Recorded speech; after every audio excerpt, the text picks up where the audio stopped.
کل قیامت کے دن جنت میں میرے ساتھ اس طریقے سے رہے گا جو جیسے دونوں انگلیاں ایک دوسرے سے. مگر ہم نے جہیز کی اس رسم کی وجہ سے ہم نے آج بیٹیوں کو بوجھ بنا دیا. اور افسوس کی بات تو یہ ہے کہ مولوی حضرات کے یہاں بھی جہیز لیا جا رہا ہے. مولوی بھی اپنے بیٹے کی شادی پر جہیز لے رہا ہے اور مولوی بھی اپنی بیٹی کی شادی پر جہیز دے رہا ہے. جہیز دینا مجبوری ہو سکتی ہے, لینا مجبوری نہیں ہو سکتی. اگر آپ لے رہے ہیں اس کا مطلب کہ آپ اس چیز کو جائز سمجھ رہے ہیں. آپ اپنی غیرت کا اور اپنی عزت کا جنازہ خود نکال رہے ہیں. شادی کے پہلے دن جس بیڈ کے اوپر آپ سوتے ہیں وہ بیڈ آپ کو سسرال سے مل رہا ہے. جو شیروانی پہن کر کے آپ نکاح پڑھ رہے ہیں وہ شیروانی بھی سسرال کے پیسے سے مل رہی ہے. جو خوبصورت ٹائٹر کی گھڑی آپ نے 3-4 ہزار کی لگائی ہے وہ بھی آپ کو سسرال سے ملی ہے. تو آپ کس ٹائپ کے مرد ہیں؟ آپ کے ہاتھوں میں 2-4 چوڑیاں پہنا دی جانی چاہیے, آپ کو تو خاتون کا لقب مل جانا چاہیے. سوچئے میرے بھائی, اس جہیز نے ہمارے نوجوانوں کو کاہل بنا دیا. میں کہتا ہوں میرے نوجوان ساتھیوں, تم اگر یہ طے کر لو اپنی کمائی سے اگر بہترین بیڈ نہ ہوا, ایک معمولی بستر پر اور ایک معمولی چٹائی پر اپنی بیوی کے ساتھ ہم گزار لیں گے. جب اللہ طاقت دے دے گا ہم مسئلے کا انتظام کر لیں گے. جب تم یہ سوچ لو ٹھیک ہے ہمارے گھر میں فریج نہیں آئے گا, جب اللہ توفیق دے گا ہم فریج خرید لیں گے, تب تک ہم گھڑے کے ٹھنڈے پانی سے کام چلا لیں گے. ٹھیک ہے ہمارے گھر میں بائک نہیں ہے ہم سائیکل کی سواری کر لیں گے, جب اللہ طاقت دے گا ہم 4 ویلر لے لیں گے. یہ مزاج بنا لو, یہ ذہن بنا لو, اللہ کی قسم اللہ آپ کو برکت دے گا. لیکن یہ جہیز کی رسم تقریر کرنے سے ختم نہیں ہوگی, عمل کرنے سے. جب آپ یہ سوچ لیں گے کہ ہاں اس رسم نے آج سماج کی بیٹیوں کی شادی کو مشکل بنا. بیٹی جوان ہوتی ہے 20 سال کی عمر میں, بیٹا جوان ہوتا ہے 20 سال کی عمر میں, اور اس جہیز کی رسم کی وجہ سے اور شادی بیاہ کی رسموں کی وجہ سے آج بیٹیاں 30-30 سال کو کراس کر رہی ہیں, بیٹوں کی عمر 25-30 سال کے پار ہو رہی ہے. اتنی عمر ہونے کے بعد ان کی شادی ہو رہی ہے. میرے بھائیوں, اتنی عمر تک اگر ان سے کوئی گناہ ہو جائے تو اس کا ذمہ دار کون ہوگا؟ اور آج تو حالات آپ دیکھ رہے ہیں.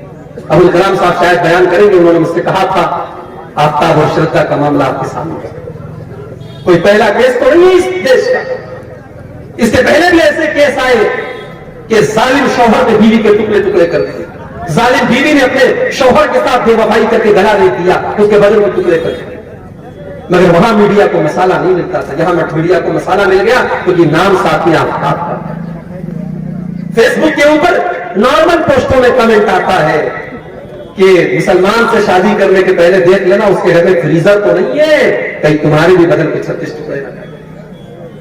میرے پیارے ساتھیوں, سب کی جڑ یہ ہے کہ آج ہم نے اسلام کو بالائے طاق رکھ دیا, ورنہ یہ اسلام کی تو تعلیم ہی نہیں ہے کہ لڑکا اور لڑکی بغیر نکاح کے ساتھ میں رہے. بھارت کا قانون اجازت دیتا ہے کہ لڑکا لڑکی بغیر نکاح کے ساتھ میں رہ سکتے ہیں, اس کو لیو ان ریلیشن شپ کہا جاتا ہے. مگر اسلام کی نظر میں یہ زنا ہے, اسلام کی نظر میں یہ بدکاری ہے, اسلام اس کی اجازت نہیں. ارے اسلام تو اس بات کی بھی اجازت نہیں دیتا کہ نکاح کے ٹائم آپ کے دل میں یہ مقصد ہو کہ میرا مقصد صرف اپنی سیکسول ڈیزائر کو پورا کرنا ہے, اپنی جسمانی خواہشات کو پورا کرنا ہے. اگر صرف خواہش کو پورا کرنے کے لیے آپ نکاح کر رہے ہیں تو معاف کیجئے, نکاح کا یہ مقصد نہیں ہے. اللہ نے قرآن میں فرمایا محسنین غیر مسافحین, نکاح کا مقصد گھر بسانا ہے. آپ گھر بسانے کے لیے نکاح کر رہے ہیں, اس لڑکی کو آپ گھر میں لا رہے ہیں تاکہ ایک نیا پریوار بسائیں, ایک نیا گھر بنائیں. تو جہیز کی اس رسم کی وجہ سے بھی آج سماج میں بڑی برائی ہے. اللہ نے فرمایا کہ اس کے پہلے کی موت آ جائے, اس کے پہلے کی موت آ جائے تو اللہ کے راستے میں خرچ کرو. جب موت آ جائے گی تو تم یہ کہو گے کہ اے اللہ کاش تو مجھے تھوڑا سا وقت اور دے دیتا تاکہ میں تیری راہ میں صدقہ اور خیرات کرتا. اللہ نے فرمایا وَلَن يُؤَخِّرَ اللَّهُ نَفْسًا إِذَا جَاءَ أَجَلُهَا, لیکن جب موت کا ٹائم آ جائے گا تو ایک سیکنڈ بھی کسی کو مہلت نہیں ملے گی, ایک سیکنڈ بھی کسی کو مہلت نہیں ملے گی. ایمان کو فرعون بھی لایا تھا, جی ہاں فرعون بھی ایمان لایا تھا. کب لایا تھا؟ جب موت کو سامنے دیکھ لیا. جب فرعون ڈوبنے لگا تو فرعون نے کہا